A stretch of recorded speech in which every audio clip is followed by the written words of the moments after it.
Greetings from Prashanthi Nilayam. I am Venkataraman, and once again I am barging in on Thursday Live, but at the invitation of the host. Let me say, I didn't do any arm twisting. I am glad I was asked to say a few words today. And by the way, before I begin, let me say I thank very much all the mails I received commenting on my earlier talk on about the futility of war. This time there is going to be a big change of subject, and that is because soon it would be the season of Navaratri.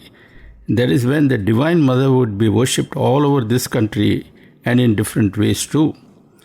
Slipped into these festivities would be the Saraswati Puja and the Ayudha Puja, two important inserts. In the midst of all this revelry and celebrations, few pause to ask, why do we do all this? What have the Ayudha Puja and stuff like that got to do with Mother? These are some of the points I wish to briefly touch upon in this slot which I have been invited to occupy today. Let me begin by drawing your attention to the fact that people of almost all countries refer to the country as their motherland. Germany, of course, is a famous exception, and Germans refer to their country as their fatherland. Now, leaving that aside, nature has been worshipped as mother for a long time, especially by the pagans. They openly revered nature as their mother, and so did tribes in all parts of the world, from Australia and New Zealand to United States and Canada, where the native Indians revered nature. So let's now ask a simple question. Why do so many think of nature as a mother higher than the bodily mother we all have? Is not the bodily mother enough? Why do we have to worship a higher mother? And who is this higher mother, by the way?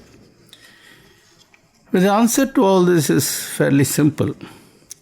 Just as the physical mother always cares for her children and tries to provide them with everything they need, nature, if I may call her mother, Mother Nature too provides us with so many things, far more than we care to remember. In fact, we don't even bother to spend a minute remembering those things. And what is worse, we seldom find even a minute to express gratitude for the innumerable blessings and bounties we receive. That is quite against our tradition in India. In the Indian tradition, the festival of Navaratri is set apart mainly for the adoration of the Divine Mother in all her various aspects.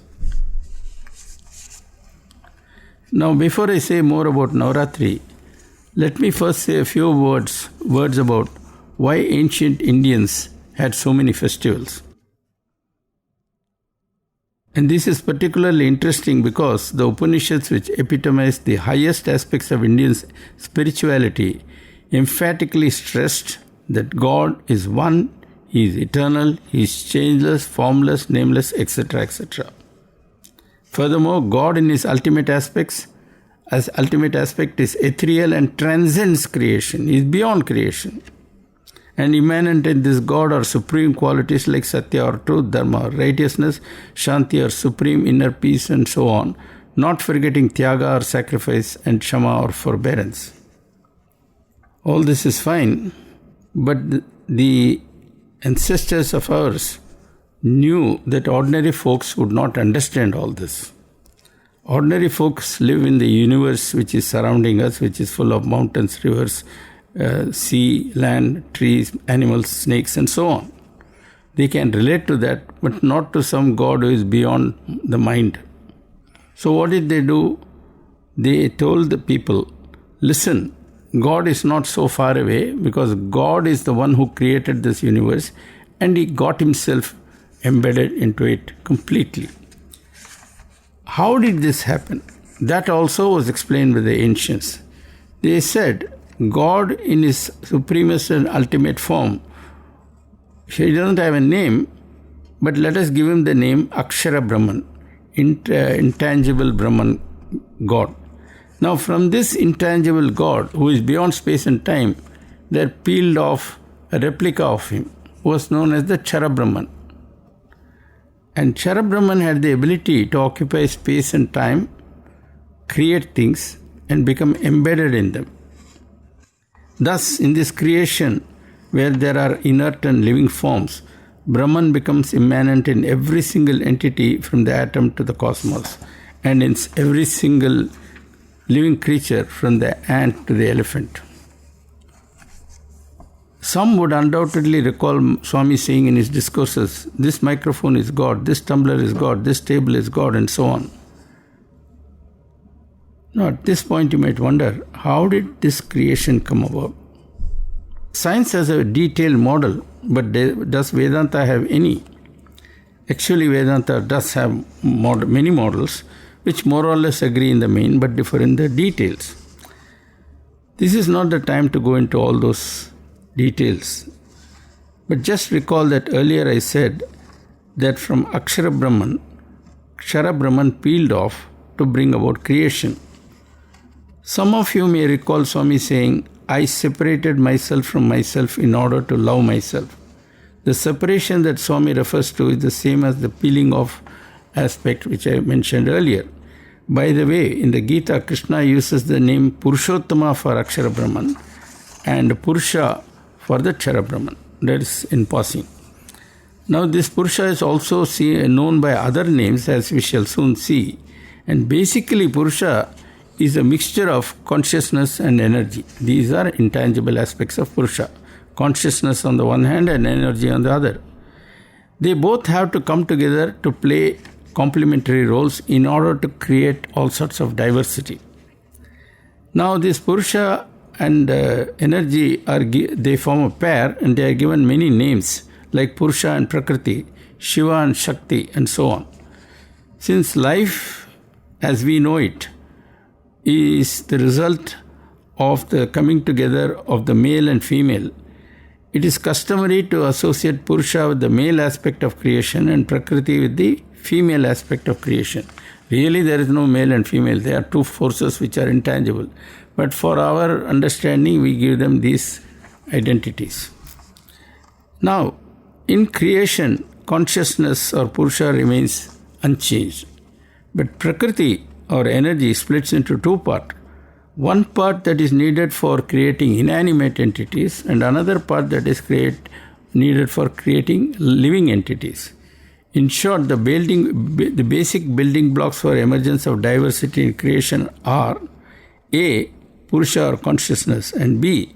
Prakriti in a dual aspect as insentient energy and sentient energy. It is via various combinations of these two that we get diverse types of inert matter and living matter. Let me now focus on us humans, because we not only dominate planet Earth, but are currently engaged in ruining it at a furious pace. In the Gita, Krishna says the following: I am in you at 3 levels. At the level of the gross, I am your body. More specifically, my energy is in every single atom of your body. This inert energy is what is quantified by Einstein's famous formula E equals mc square. And this energy, by the way, remains even after you die, because the atoms don't go away after you die. They are still there. Next, says Krishna, I am in you as my subtle aspect, as the life energy or prana shakti. As long as the prana shakti is in your body, you are alive.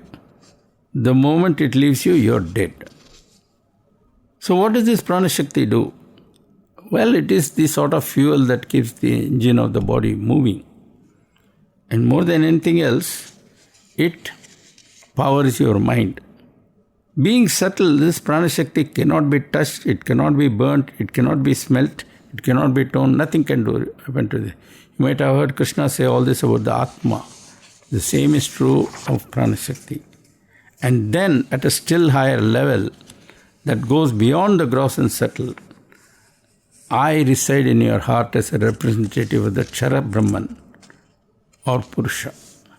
That is what we usually refer to as the Atman. Remember, Swami often told us, I am in you. What he meant was that the Akshara Brahman was immanent in the heart of every single human being. Akshara Brahman, who is beyond it, that is the timeless aspect is within you, though you are bound by space and time. Now we call the God within as Atman and we call the God without as Brahman. Does it make sense to have two gods? Absolutely not. It's just two names given to one God and we get confused about these two aspects. It may interest you to know that in 1944, the famous physicist and winner of the Nobel Prize, Erwin Schrödinger, delivered 4 seminal lectures in Ireland on the topic, What is Life? This book is available. It's published by the Cambridge University, and it's a book I strongly recommend you to read. And in this book, Schrödinger actually wrote down the equation Atman equals Brahman. And that means he, as a scientist, was able to recognize that everything is Brahman or Atman, including our body, our mind, and what we call our soul. Now, I can go on and on, but let me come to this point. And I will make it baker's dozen, 13 points. First, as Swami often told us, everything in creation and beyond is God. Everything in creation is God, whom we call Kshara Brahman, and the one beyond it we call Akshara Brahman. That is the source. Within creation, God assumes all forms. He can be a snake, a tiger, a butterfly, a moth, a man, woman, anything, mountain, elephant, you name it. God is within that. At all levels, God is within there as the gross body, as the prana shakti, and whatever brain there is in that creature. By design, He makes the bodily parents closest to us. So we say mother, father, but actually that is God. Mother is a representative of God doing God's work. Father is a representative of God doing God's work. And so is the Guru. These facts have been drilled into us via the Vedas. What about the rest of the entities in creation? Is mountain a god? Is river a god? Is snake a god? Is bull a god? When we ask questions like that, people laugh. Are you mad? I accept there may be a god. I accept your mother may be revered as a god. So with father and guru, there it stops. You can't go and call everybody a god, can you? And that is where there is a massive failing. And the failing is most prominent where the earth is concerned. Nature as a whole, and earth is a part of nature, that is very important to us because we live on planet earth. And here there is a massive failing. If only we realize that earth is a god, so a larger mother, would we harm earth? Would we harm the ecosystem that surrounds planet earth and literally gives life to it? Let me put it this way. Who gave us air? It was God. This air is covering the earth. It is not covering any other planet in the solar system. We know that for sure. This earth has got water. Maybe there is water in one of the moons of Jupiter, but what good does that do to us? You and I are able to drink water because there is water on this earth. And if there was no land, we would have all drowned long ago. Maybe we would be living as fish, but I don't know about that. Without even spending 1 second to think about this, we are destroying, polluting air, water and land, and destroying the entire ecosystem recklessly. Now, is this the way one would treat one's mother? At least not in earlier times. These days people forget even their bodily mother. But now we are forgetting the higher mother, which is earth. People say, oh no, it's not possible to avoid pollution because we need growth. What nonsense. Growth. What is the meaning of this growth if 80% of the people on earth become sick? Now you may say, come on, that's not going to happen. Please go and read the news, current news about what is happening in Beijing. There are so many coal burning factories around Beijing. The place has become unlivable. The carbon pollution is very high, and the people say we don't want growth. But the government says we need growth, we have to export. And people are becoming sick, children are developing asthma, and they are just not able to control the coal pollution. It's becoming alarming and dangerous. So what is the need of growth if everybody dies? Who is there to enjoy the growth? I don't understand. We used to worship knowledge as goddess Saraswati. Today what are we doing? Knowledge is sold as a commodity, and only those with money can buy it. We used to worship wealth as goddess Lakshmi. Today we insult her by using money for all sorts of undesirable purposes. Our physical mother gives us life and brings us into the world. And here in this world, God in innumerable ways plays the role of our larger mother, even when we are separated from our physical mother. A man may be in America, his mother may be in Madras. But even in America, he needs the Mother Earth. Otherwise, how can we live? It is Mother Earth that gives food, it's Mother Earth that gives him air to breathe, water to drink, and a land in which he can have a house. So to sum up, many celebrations are held during this special period that are set apart for the adoration of Divine Mother in all her forms, as art, culture, knowledge, work, and so on. Let us wholeheartedly participate in all these functions. Let us also try to know the significance of these functions. But while doing so, let us also spend some time reflecting on how much we owe to so many and for years and years.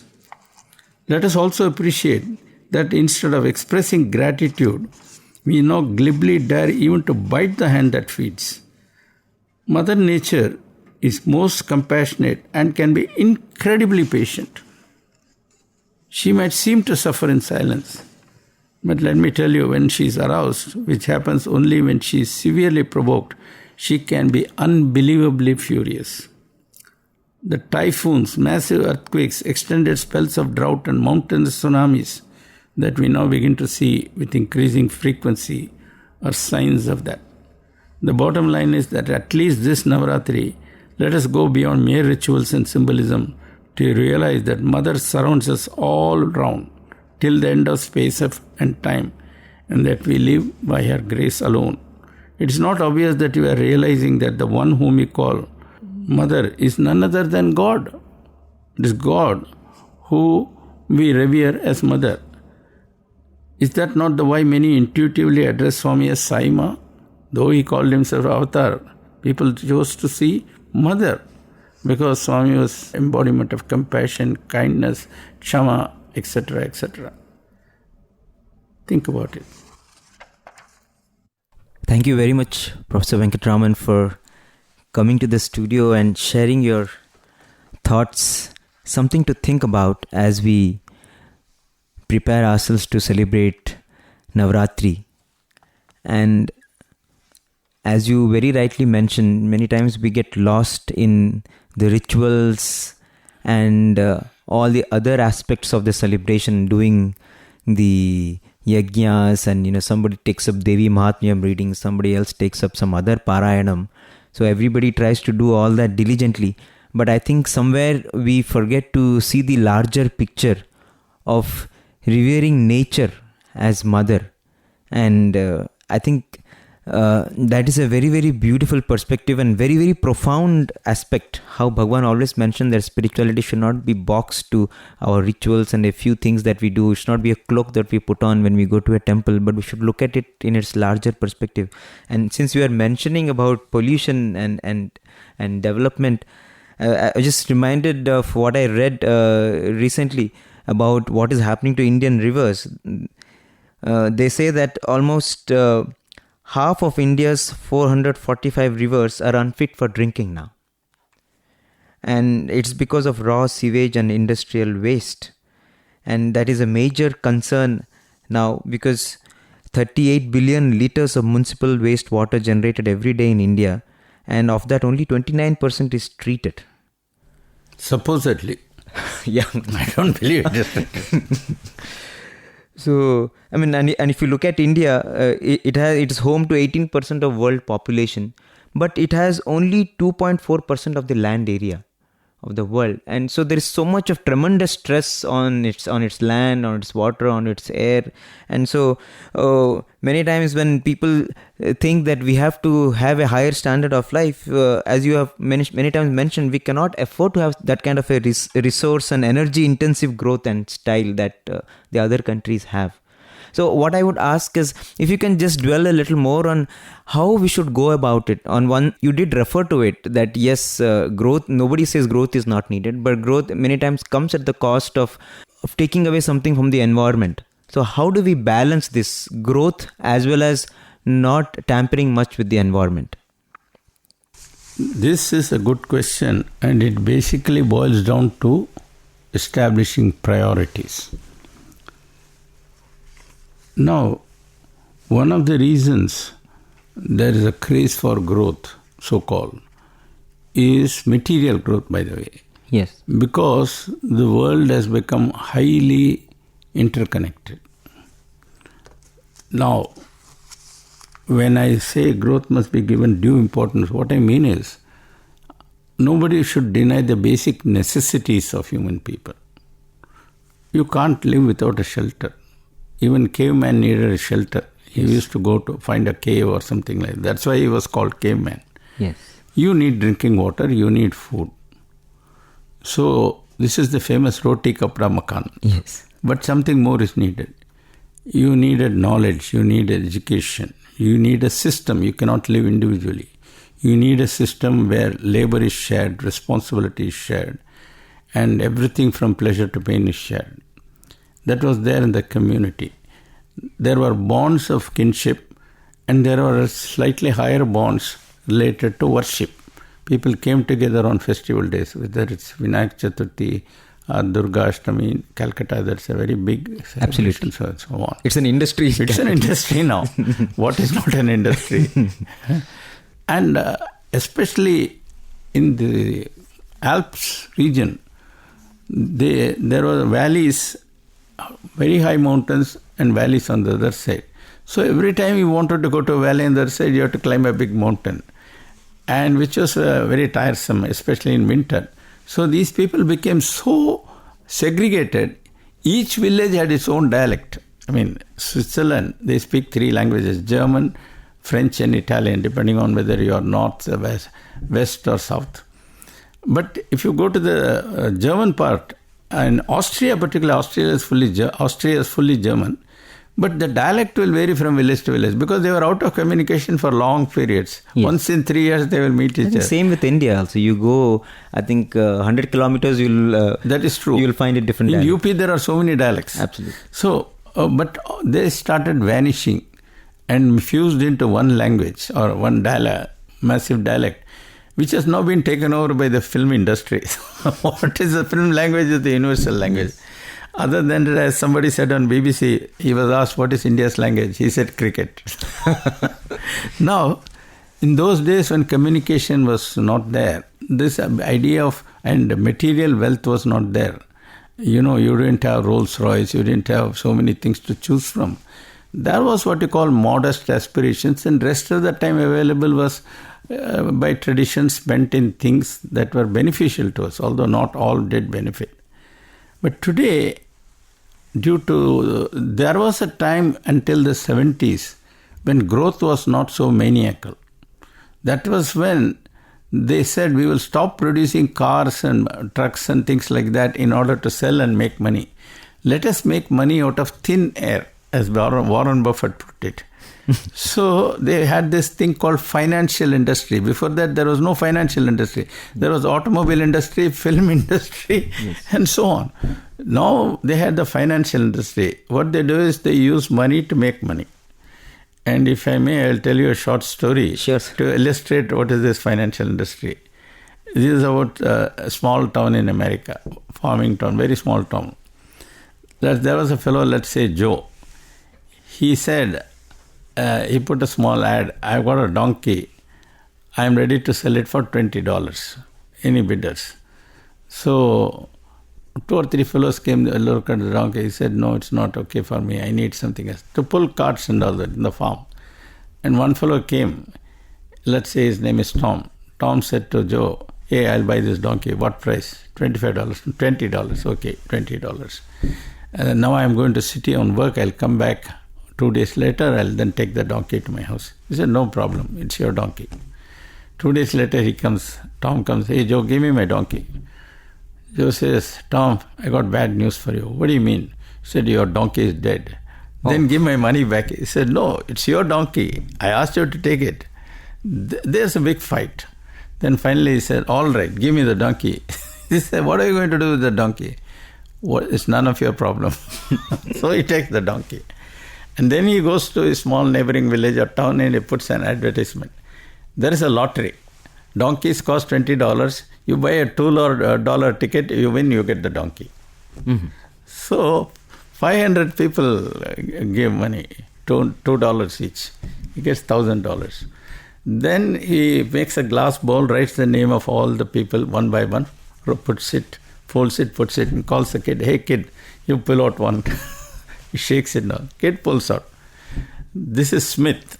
Mr. Smith, congratulations. You win the donkey for $2.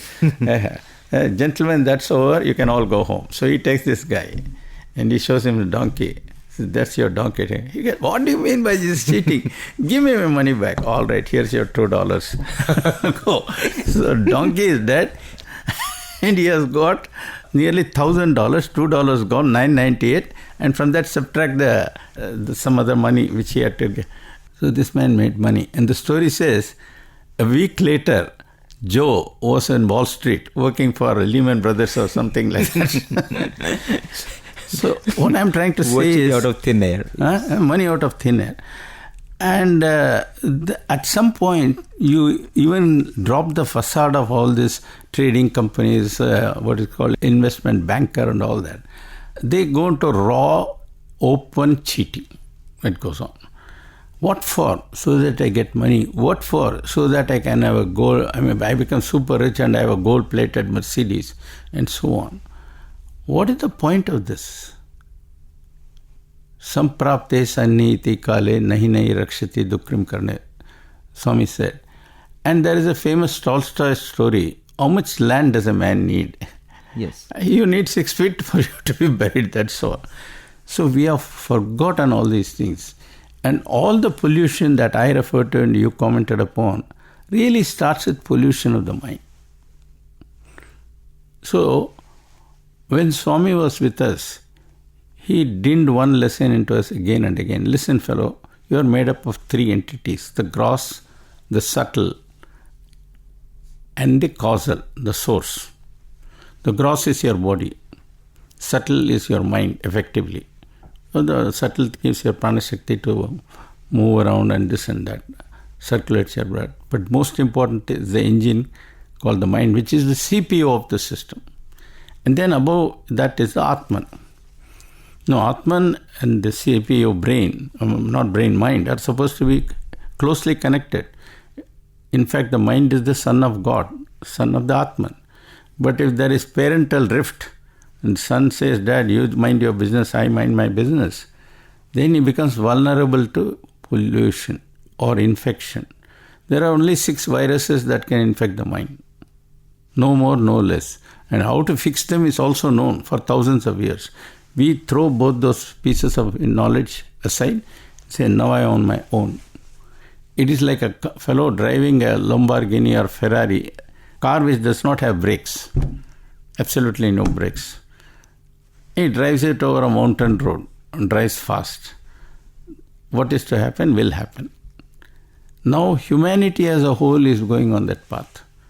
So I think your question was, what do we do with it, deal with the problem? How do we balance both? On one hand, growth, and on the other hand, environmental degradation because of growth. I will say, first you have to make a choice. What is life for? If I say life is a journey towards God, a lot of my necessities will disappear out of the window. But what do we do with people? Not everyone subscribe to this view that life is meant for us to go back to the source. See, that will not be understood by all. That was never understood by all.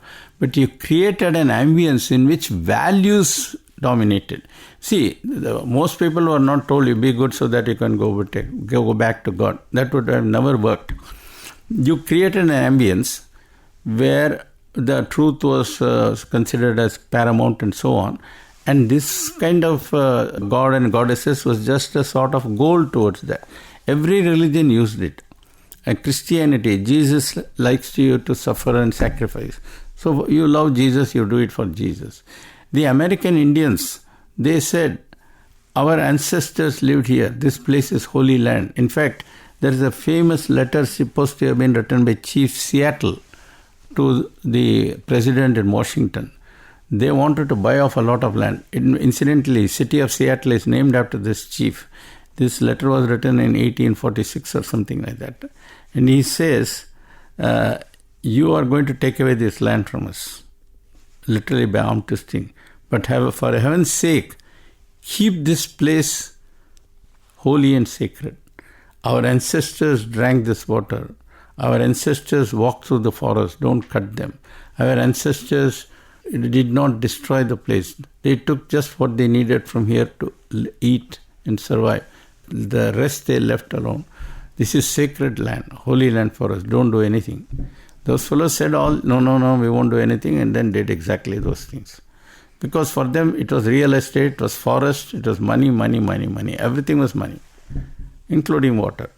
So there is something beautiful and absolutely divine in these things. We have become so insensitive. So the moment I focus on values, my craving for things will decrease. Now most of the time we crave for things we don't want, which we buy with money we don't have, in order to impress others. I heard some time ago on BBC program, they were interviewing a lady in India. She is a sort of upper middle class. She is exporting Indian jewelry and all that. She was complaining there is so much corruption, the rules are so nasty, and if only we had a better government, I could export 10 times it, I could become a millionaire and all that. Okay, you become that. What will you do? The interviewer asked. I will throw away my car and buy a Mercedes. No, not Mercedes, Porsche car. How do you drive a Porsche car in crowded Bombay? I don't know. But that's this thing. And then the BBC was very smart. They went out and caught hold of her maidservant. Asked her, what are your dreams? She says, I'm working, my son is working, my daughter is working, we all work in this house. They are not able to go to school, they are not able to study. They will end up doing the same job. Their entire livelihood will be like this. The grandchildren will be like this. I am hoping that if better days come, my children can go to school and live better than me. So it is a completely different yardstick. So some people's ambitions grow so much, they aggrandize and make others subservient to them. So this iniquity settles in. Lord Martin Rees, who is the Astronomer Royal in England, and he gave a series of 5 talks, or the BBC. BBC has every year 5 lectures honoring their founder, Lord Reith, way back in 1930s. They are called Reith lectures. They are very prestigious. And in that he says, today we have 7.2 billion people on earth, and we are struggling. This earth is capable of maintaining a population of 15 billion, provided you have the standard of living of a man in Central America. He has a very small hut. He has he consumes very little of electricity and energy, so the earth can take that load. Now the problem is, we have created a system where unless there is growth, there is stagnation. Basically, growth is no longer a vehicle for increasing employment, because everything is done automatically by machines. Absolutely. Growth doesn't necessarily these days. No, doesn't translate. It only translates into wealth for a few. As they say, it is taking the wealth of the many and giving it to a few. So this sharpened pyramid is very much there. Few own most. That's the long and short of it. And I heard the chairman of Goldman Sachs saying in a program, presented by Farid Zakaria or CNN. I heard the audio. He says, look, the law is now the winner takes all. You can't change it. Winner will take all. But we have to be compassionate. So what do? Let the church take care of the rest. In other words, a few tycoons, 1% will take care of 60-70% of the wealth, and all the rest have to be taken care of by charitable institutions. Charitable institutions also, at least in America, some people contribute. In India, we have the third largest number of billionaires. That doesn't reflect in the charities. They are newly rich. They say, I must now use this to become more rich. So, unless we globally decide we will be bound by certain limited thing, the greed must be exorcised. If greed is put on the throne and say greed is good, then we are in for trouble. And we are in for trouble because most of us are silent. We don't raise our voice. All sorts of people raise their voice for all sorts of things. You try to put some restrictions on the media, they will come out on the streets and throw stones and all that. Nobody is shedding a tear for Dharma. That's what Swami said. Have you ever shed one tear for Dharma? You cry for your wife, family, daughter, son-in-law and so on. Somehow, Dharma is a word that, how many times people use the word Dharma in a day? I don't. I think it's interesting to calculate that. It's become irrelevant. People say it's not possible to Dharma. Dharma is not for the Kali. The difficulty of being good. Yes. There is a fundamental. And how can you stock all that and live seeing your large patches of land becoming deserts and forests disappearing by millions of acres? Absolutely. In fact, another statistic that I came across is a professor at the Indira Gandhi Institute of Developmental Research. She says that production loss because of land degradation in 2010 was 16%, that is 13.4 million tons, which works out to about 162 billion rupees because of land degradation. That is a loss that India suffered in 2010. And of this, essential cereals make up the 66% of this loss. We are losing our soil, we are losing our water. No, we are losing our soul More than anything else. Nobody bothers, but if you talk about that, they say you're an idiot, you're a fool, you don't understand the reality. I think more and more what Mahatma Gandhi ji said becomes so relevant. Means this planet, this earth can look after everyone's need, but not everyone's greed. Not one man's greed. Not one man's greed. That is because greed is limitless. Yes. See, that is the problem. We are not allowed to talk about this. It is not only that. Okay, you have this growth. You have all this tons of money. You have Jaguars, Porsches and what have you. What has it done to the quality of human life? People are behaving like animals. There is no respect for each other. Everybody, the women are objectified. Wealth is worshipped. And you don't mind driving on a road in your BMW and riding over 6 people sleeping on the pavement. Oh, that's just too bad. Couldn't they sleep in their bedroom? That's the question people ask. There is a remarkable discourse that Swami gave in March 1999. You're referring to the Mumbai discourse? Exactly. Co-praise discourse. Yes. Where the elite of Bombay were gathered. I know that football ground from outside for many, many years. I used to go past it. In the Rovers Cup finals would be held there. It's north of Oval Maidan. And the elite all gave, during the reception, Sheriff of Bombay was there, this man, that man. Everybody said, Swami, this place is becoming horrible. We cannot live safely. I cannot go for jogging in the morning because I can be kidnapped. My children can't go to school. They can be kidnapped. All this, that, unsafe, do something for this place, Bombay. So, Baba. Only one man spoke positively, he was a doctor. And he said, you must have a positive view in life, then that is helpful and all that. All the others were wrapped up in fear of their life. When Swami spoke, I was stunned. It was a most unusual speech, where he gave it left and right. Next day, Times of India said, Sai Baba thunders. Literally he did. Yes. He said, all of you people have made so many complaints. But have you found out what is the cause? Have you bothered to see what is the cause? Have you ever looked out of your balcony, looked down? There are all the poor people in tarpaulin tents on the pavement. You have access to water, they have no access to water. Your children go to school, their children work in your house. And that man drives your car, air-conditioned car, taking your children to school. What are his children going to go up to? They will be working for your children, that's all.